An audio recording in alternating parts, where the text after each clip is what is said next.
make harsh divisions between who's included and who is excluded. But exclusion is not the end of the story, and the Syrophoenician woman challenges Jesus to extend his gift of healing beyond what he initially seems to have intended. And he takes her up on her challenge, doing what she had requested. In our own lives, we might experience challenge and criticism, perhaps about biases we hadn't realized we had, or words or actions we've taken that harmed others, even without our intent.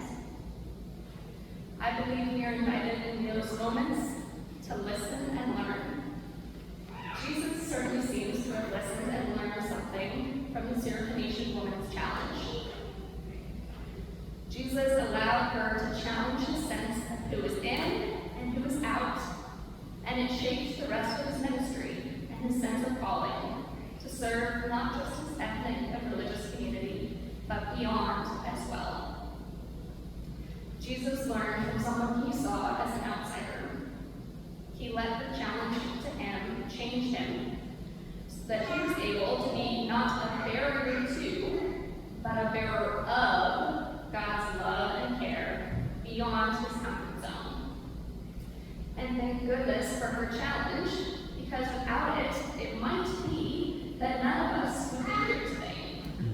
Had she not challenged and found Jesus to be receptive to her challenge, it might be that Jesus would have continued his ministry with a narrow focus, potentially meaning that his message and teachings would not have spread the way they did, and been able to be incorporated into wide and diverse cultural forms that make the global church vibrant and alive.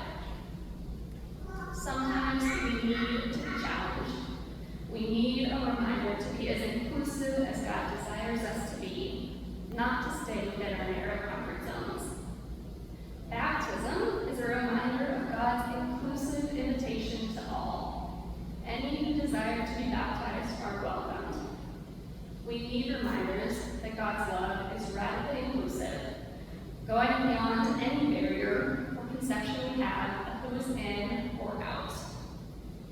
Baptism should be a manifestation of God's inclusive love, not used as a justification for exclusion. Sacraments such as baptism and communion exist to remind us